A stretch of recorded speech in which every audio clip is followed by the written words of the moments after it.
Hello buddies, welcome back to another video.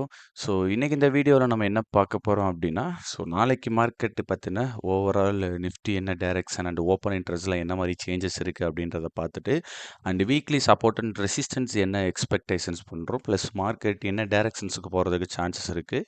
அந்த chances மாறணும் அப்படின்னா ஓப்பன் இன்ட்ரெஸ்ட் நாளைக்கு மார்க்கெட்டில் எப்படிலாம் ரிஃப்ளெக்ட் ஆகணும் அப்படின்றத பற்றி தான் ஓவரால் அனலிசிங் பார்க்க போகிறோம். ஸோ நோ மோர் டிலே, வீடியோக்குள்ளே போயிடலாம். So first thing old market analysis பற்றி நம்ம பார்த்துருவோம். ஸோ ஓல்டு மார்க்கெட்டில் ஃப்ரைடே வீடியோ எதுவும் போடலை பெரிய லெவலில். அண்ட் தேர்ஸ்டே மார்க்கெட்டுக்கு வந்து பார்த்தீங்கன்னா ஒரு புல்லிஷ் சினாரியோஸ் தான் கொடுத்துருப்போம். Sideways and gap up and gap down எல்லாத்துக்குமே ஒரு புல்லிஷ் சினாரியோ கொடுத்துருந்தேன். பட் இவ்வளோ தூரம் ஃபால் வந்துட்டு இந்த 400 இங்கே வந்துட்டு மார்க்கெட் சப்போர்ட் எடுத்துகிட்டு ரிவர்ஸ் ஆகும் அப்படின்னு எக்ஸ்பெக்ட் பண்ணலை.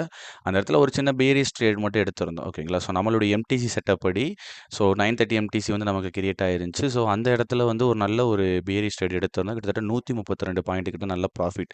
பட் பார்சியல்ஸ் என்னமோ இங்கே 50%ல எங்கேயோ பார்சியல்ஸ் க்ளோஸ் பண்ணிட்டோம். ஏன்னா அந்த டேட்டில் வந்து டேட்டாஸ் அந்த அளவு நமக்கு ஒரு பெர்ஃபெக்டாக இல்லை. ஸோ இந்த ஜோனில் ஃபுல்லாக datas full and full weaker. So அதனால் அந்த ட்ரேட்ஸ் எதுவும் நான் அவ்வளோ தூரத்துக்கு ஹோல்ட் பண்ணலை. ஓகேங்களா? ஸோ இயர்லியராகவே எக்ஸிட் பண்ணிட்டோம். ஸோ இது வெறும் பார்சியல்ஸ் தான் க்ளோஸ் பண்ணிட்டு இருந்தது. 450ன்றது நான் அந்த டேக்கு வச்சிருந்த எக்ஸ்ட்ரீம் டார்கெட். நான் அந்த வீடியோலே சொல்லியிருப்பேன் நான். 550 மார்க்கெட் தாண்டது, அதாவது 500 தாண்டதே மார்க்கெட் வந்து கஷ்டம். அந்த 550 டு 500 வந்துட்டாலே மார்க்கெட் கன்சால்டேட் ஆகும். இந்த ஜோனை தான் நான் சொல்லியிருந்தேன், கன்சால்டேட் ஆகுற ஜோனுன்னு. மார்க்கெட் கன்சால்டேட்டும் ஆயிட்டு அகைன் ஒரு மேனிபுலேஷன் நடந்துட்டு ஒரு நல்ல புல்லிஷ். இந்த புல்லிஷ்லாம் எக்ஸ்பெக்டே பண்ணல. ஏன்னா இந்த வீடியோல நான் சொல்லியிருப்பேன் உங்களுக்கு, repo rate full and full பாசிட்டிவ்ல இருக்கு. பட் அதுக்கேத்தாப்புல இந்த டெரிஃப் ப்ராப்ளம்ஸ் இதில் போயிட்டு இருக்கிறதுனால மார்க்கெட்டில் ஒரு ஃபால் வந்துட்டு தான் புல்லிஷ் போகும் அப்படின்றது போல கிளியராக அந்த வீடியோவில் நான் சொல்லியிருப்பேன். அது எக்ஸாக்டாக நடந்திருந்தது. ஸோ அதுக்கப்புறம் ஃப்ரைடே ஏதோ வீடியோ போடலை. பட் ஃப்ரைடேவும் நல்ல ட்ரேட் வந்து எடுத்தது பார்த்தீங்கன்னா 650 பிரேக்லேயே ஒரு லோவர் ப்ராபபிலிட்டி ட்ரேட் எடுத்துட்டு அதை 600 ஃபெயிலியரில் வந்து மார்க்கெட்டை சேஞ்ச் பண்ணி விட்டுட்டு ஒரு நல்ல ப்ராஃபிட் வந்து புக் பண்ணியிருந்தோம். ஓகேங்களா? ஸோ இதுதான் அந்த டேட்டில் வந்து நமக்கு நடந்தது. ஸோ ரிவ்யூவில் பெரிய அளவில் நம்ம ஸ்பெண்ட் பண்ண வேணாம். ஏன்னா அதில் ஆல்ரெடி டே பை டே ஒரு கிளியாரிட்டிக்காக தான் வந்து ரிவ்யூக்கு வந்து நம்ம ஃபோக்கஸ் பண்ணுறது. ஓகேங்களா? ஸோ இதுக்கப்புறம் வீக்லி அனாலிசிங்கை ஃபுல் அண்ட் ஃபுல் நல்லா ஃபோக்கஸ் பண்ணி வீடியோவை கண்டினியூ பண்ணுவோம். ஓகேங்களா? So no more delay, continue பண்ணுவோம். ஸோ மார்க்கெட் க்ளோஸ் வந்து நம்ம முக்கியமாக கவனிக்கணும். ஸ்பாட் வந்து பார்த்தீங்கன்னா 24,363யும் ஃபியூச்சர் வந்து பார்த்தீங்கன்னா 24,441லையும் க்ளோஸ் ஆயிருக்கு. இதில் நியர்பை இம்பார்ட்டன்ட் பாயிண்ட்ஸ் செக் பண்ணணும் அப்படின்னா 24,300லேருந்து 24,500 வரை கண்டிப்பாக செக் பண்ணி தான் ஆகணும். ஏன்னா நாளைக்கு மார்க்கெட் பொறுத்த வரைக்கும் ஒரு சின்னதாக கேப் டவுன் நடக்கிறதுக்கு சான்சஸ் இருக்குது based upon open interest. But காலையில் குளோபல் மார்க்கெட்டை நீங்கள் செக் பண்ணிக்கோங்க. அது பொறுத்தும் 908 மார்க்கெட் வந்து அஃபெக்ட் ஆகும். அதில் கேப்ஸ் கண்டிப்பாக சேஞ்ச் ஆகும். ஓகேங்களா? ஸோ நியர்பை ஜோனில் 300, 350, 24,400, 24,450 அண்ட் 24,500 இதுதான் பார்க்க போகிறோம். இதில் ஈஸி பிரேக் பாயிண்ட் சொல்கிறேன், நோட் பண்ணிக்கோங்க. இந்த easy break point Monday and Tuesday வரைக்கும் சஸ்டெயின் ஆகும் அப்படின்னு தான் நான் எக்ஸ்பெக்ட் பண்ணுறேன். ஈஸி பிரேக் பாயிண்ட்டை வந்து பார்த்தீங்கன்னா 24,350யும் 24,250. But far away easy break வந்து 24,550 நான் வந்து பிளான் பண்ணியிருக்கிறது. ஓகேங்களா? ஸோ இந்த ஈஸி பிரேக் பாயிண்ட்டை நோட் பண்ணி வச்சுக்கோங்க. மார்க்கெட் இப்போ இருக்கிற அதே ஓப்பன் இன்ட்ரெஸ்ட் டேட்டா அப்படியே நாளைக்கு மார்க்கெட்டுக்கு ஓப்பன் ஆகுது அப்படின்னா இந்த பாயிண்ட் அப்படியே பிரேக் ஆகும். இது என்னென்ன சினாரியோலலாம் எப்படிலாம் ஹேண்டில் பண்ணணும் அப்படின்றத நான் உங்களுக்கு டைரக்ஷன் சொல்கிறேன். சப்போர்ட் அண்ட் ரெசிஸ்டன்ஸ் நோட் பண்ணிக்கோங்க. சப்போர்ட் பொறுத்த வரைக்கும் ரொம்ப ஒரு ஃபார்முலான சப்போர்ட்டாக தான் இருக்குது. 24,350, 24,300, 24,250 அண்ட் 24,200. இதில் எது ஈஸி பிரேக்கோ அதை நீங்கள் ஈஸி பிரேக் பாயிண்டில் கன்சிடர் பண்ணிவிட்டு மிச்ச 2 ஸ்ட்ராங்கர் சப்போர்ட்டாக வச்சுட்டு நீங்கள் நாளைக்கு ஹேண்டில் பண்ணுங்கள். இந்த சப்போர்ட் பிரேக் பண்ணுறதுக்கு தான் அதிக சான்சஸ் இருக்குது. அது எப்படின்னு நான் சொல்கிறேன். அண்ட் ரெசிஸ்டன்ஸ் பார்த்தீங்கன்னா 24,400, 24,450 அண்ட் 24,500. ஓகேங்களா? இது 2 தான், இது 3 தான் நமக்கு ரெசிஸ்டன்ஸ். பிசிஆர் பார்த்தீங்கன்னா ஃபுல் அண்ட் ஃபுல் பியரிஸில் இருக்குது. பிசிஆர் பாயிண்ட் நல்லாவே பியரிஸில் சேஞ்ச் ஆயிருக்கு. பட் இந்த ஃப்ரைடேயில் எண்டில் கொடுத்த இந்த மூவ் தான் அதுக்கு ரீசன் அப்படின்னும் நம்ம வச்சோம் அப்படின்னா வீக்லி மார்க்கெட்டோட சினாரியோ அப்படியே சேஞ்ச் ஆகும். ஓகேங்களா? சப்போர்ட்ஸ் வந்து பார்த்தீங்கன்னா மோர் வீக்கர் தென் ரெசிஸ்டன்ஸ் இந்த வீக்குக்கு. இப்போது நீங்கள் மண்டே மார்க்கெட் ஓப்பனுக்கு பார்த்தீங்கன்னா மண்டே மார்க்கெட்டில் எந்த அளவு டேட்டா புஷ் பண்ணுறாங்கன்றத பொறுத்து தான், எப்படி இனிஷியலைஸ் ஆகுது டேட்டா அப்படின்றத பொறுத்து தான் நமக்கு வந்து மார்க்கெட்டோட மூவே இருக்கும். மார்க்கெட் ஃபால் ஆகுதுன்னா அக்ரெசிவ் ஃபால் கண்டிப்பாக இருக்காது. ஓகேங்களா? நோ மோர் அக்ரெசிவ் ஃபால்ஸ் இதுக்கப்புறம் மண்டே மார்க்கெட்டில் டேட்டாவோட புஷ் தான். கேப் டவுன், நல்ல கேப் டவுன் நடக்குதுன்னா மைட் பி இருக்கலாம். ஓகேங்களா? பட் மார்க்கெட் சைடுவேஸில் ஓப்பன் ஆகுதுன்னா உங்களுக்கு அக்ரெசிவ் ஃபால்ன்றது அந்த ஒரு வாலட்டிலிட்டி டைம் கொடுத்துட்டு அதுக்கப்புறம் மார்க்கெட் ரொம்பவும் ஸ்லோவாக தான் ஃபால் ஆகுறதுக்கு சான்சஸ் இருக்குது. ஓகேங்களா? ஸோ அக்ரெசிவ் ஃபாலுக்கு சான்சஸ் கிடையாது. பட் மோஸ்ட்லி சப்போர்ட்ஸ் எல்லாம் வீக்காக இருக்கிறதுனால டேட்டாஸ் அந்த இடத்துல ரொம்பவும் வீக்கா இருக்கு. ஓகேங்களா? ஸோ அப்போ மார்க்கெட் அதிகமா டவுன் சைடுக்கு தான் மூவ்க்கு இப்போ வரைக்கும் பிளான் பண்ணியிருக்கு. ஓப்பன் இன்ட்ரெஸ்ட் எல்லாமே. ஓகேங்களா? So up side and down side மூவ்க்கு வந்து நான் சொல்றேன்.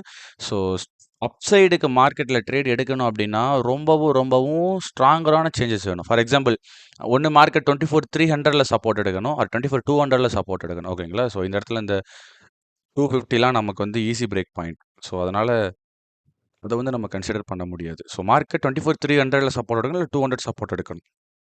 இது 2யும் பிரேக் பண்ணுது அப்படின்னா, மார்க்கெட் ஸ்லோ பை மூவ்ல 24,000க்கே மார்க்கெட் ரீச் பண்றதுக்கு அதிக சான்சஸ் இருக்கு இந்த வீக்ல. ஓகேங்களா?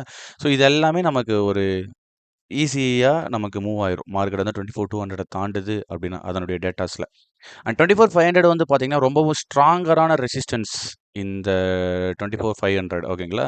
ஸோ இந்த ஸ்ட்ராங்கரான ரெசிஸ்டன்ஸுக்கு மார்க்கெட் கிராவிடேட் ஆயிட்டு, இல்ல ஓப்பனே இந்த இடத்துல நமக்கு ஓப்பன் ஆயிட்டு, மார்க்கெட் அங்கருந்து ஒரு ரெசிஸ்ட் எடுத்து ஒரு கீழ அடுத்த சப்போர்ட்டுக்கு மார்க்கெட் போறதுக்கு அதிக சான்சஸ் இருக்கு. 24,500ல இருந்து மார்க்கெட் ரெசிஸ்ட் ஆகுது அப்படின்னா, கண்டிப்பா 300 வர மார்க்கெட் வந்து நமக்கு பவுன்ஸ் பேக் ஆகும். இன்கேஸ் 24,500 பிரேக் ஆனா என்ன பிளான் அப்படின்னா, நெக்ஸ்ட் ஸ்டாப் வந்து பார்த்தீங்கன்னா 24,600 பிளான் பண்ணிக்கோங்க. 600 தாண்டது ரொம்ப கஷ்டம். ஓகேங்களா? நாளைக்கு மார்க்கெட்ல 600 தாண்டது ரொம்ப கஷ்டம். 550 ஈஸி பிரேக் பாயிண்ட். ஆல்ரெடி சொன்னது தான். மார்க்கெட் இத தாண்டுது அப்படின்னா 550 ஈஸி பிரேக்கா இருக்கும். அதில ஒரு சின்ன ரெசிஸ்டன்ஸ் எடுத்துட்டு, அங்கருந்து உங்களுக்கு 600க்கு ஒரு 50 பாயிண்ட்ஸ் மூவ் கண்டிப்பா குடுக்கும். ஓகேங்களா? நெக்ஸ்ட் 24,400 மார்க்கெட் வந்து ஸ்பாட் என்னதான் 24,400 பிரேக் பண்ணி நியர்பைல க்ளோஸ் வச்சிருந்தாலும், ஃபியூச்சர் இன்னும் அத ப்ராப்பரா க்ளோஸ் வைக்கல. ஓகேங்களா? ஃபியூச்சர் இன்னும் இங்கே தான் இருக்கு. 41ல தான் இருக்கு. 24,441ல இருக்கு. பட் இருந்தாலும் 24,400ன்றது ஒரு ரெசிஸ்டன்ஸ் டேட்டாவா தான் இருக்கு. அதனால மார்க்கெட் சைட்வேஸ்ல ஓப்பன் ஆகுதுன்னா, ஒரு சின்ன பூம் இருக்கும். அத பார்த்து புல்லிஷ் ட்ரேட் எடுத்துறாதீங்க. 24,300லேருந்து மார்க்கெட் ஒரு சின்ன சப்போர்ட் எடுத்துட்டு, அதாவது ஒரு ரெசிஸ்ட் ஆயிட்டு, மார்க்கெட் அதுக்கப்புறம் ஓப்பன் ரேஞ்சுக்கு கீழ பாடி க்ளோஸ் வச்சதுக்கப்புறம் நீங்க பேரிஷ் ட்ரேட் எடுங்க. ஃபர்ஸ்ட் டார்கெட்ட 300ம், செகண்ட் டார்கெட்ட 250 வச்சுக்கோங்க. ஓகேங்களா? 250 ஈஸி பிரேக் பாயிண்ட் தான். பட் மார்க்கெட் இங்கேருந்து வரையில டேட்டாஸ் எதுவும் இனிஷியலைஸ் ஆகாம இருக்காது. ஓகேங்களா? ஏன்னா இதுக்கடுத்து வந்துச்சுன்னா மார்க்கெட் கண்டிப்பா இத கிராவிடேட் ஆகும். அதனாலேயே டேட்டாஸ அங்க புஷ் பண்ணி வைக்கிறதுக்கு அதிக சான்சஸ் இருக்கு. ஓகேங்களா?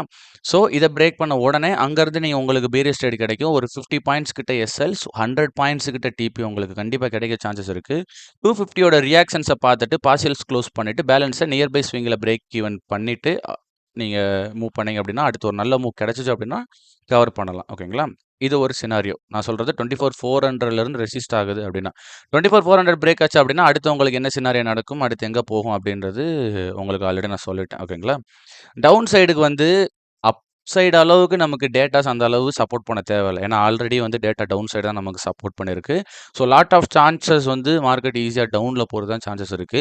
டவுன்ல போது அப்படின்னா 24,350 கண்டிப்பா பிரேக் ஆயிரும் மார்க்கெட்ல. இப்போ வந்து பார்த்தீங்கன்னா, இது 24,350ல வந்து நமக்கு மார்க்கெட் ஸ்டாப் ஆயிருக்கும். இதுதான் 24 வந்து 350 ஓகேங்களா? இதான் 350. இன்னும் ப்ராப்பர் பாடி க்ளோஸ் வச்சு ஒரு 10 பாயிண்ட் வந்து 10, 15 பாயிண்ட் கிட்ட நமக்கு ஆப்போசிட்ல மூவ் ஆகணும். அது இன்னும் மூவ் ஆகல. மார்க்கெட் சஸ்டெயின் ஆயிட்டு இருக்கு. ஸோ 24,350 வந்து நமக்கு ஒரு நல்ல ஸ்ட்ராங்கர் பிரேக் வந்து தேவைப்படும். 24,350 மார்க்கெட் பிரேக் பண்ணி ஒரு நல்ல கன்ஃபர்மேஷன்ஸ் குடுக்குது அப்படின்னா, கண்டிப்பா 24,300ன்றது ஈஸியா வந்துரும். நெக்ஸ்ட் 24,300ல இருந்து நமக்கு வந்து மார்க்கெட் பிளான் ஆகும். சப்போர்ட் எடுத்துட்டு மேல போதா? இல்ல இத பிரேக் பண்ண போதா? அப்படின்னு. ஏன்னா 24,300ன்றது ஒரு stronger support of the week. So கண்டிப்பா அது வந்து அதனுடைய ஒரு ரியாக்டிவ் பாயிண்ட்ஸ் குடுக்க தான் செய்யும். ஸோ அதில வந்து நீங்க ரியாக்டிவ் பாயிண்ட்ஸ கரெக்ட்டா கவனத்தில வச்சு நீங்க அங்க ட்ரேட் எடுத்துக்கோங்க. அது உங்களுக்கு ரொம்பவும் ஹெல்ப்ஃபுல்லா இருக்கும். இந்த வீக் எண்ட் வந்து 24,000 வர போறதுக்கு அதிக சான்சஸ் இருக்கு. இதுதான் என்னுடைய வந்து வீக்லி வியூ. பட் ஒரு ஃபியூச்சருக்கும் ஸ்பாட்டுக்குள்ள டைவர்ஜென்ஸ் பார்த்தீங்கன்னா, ரொம்பவும் நமக்கு டிஃபரன்ஷியேட் ஆகுது.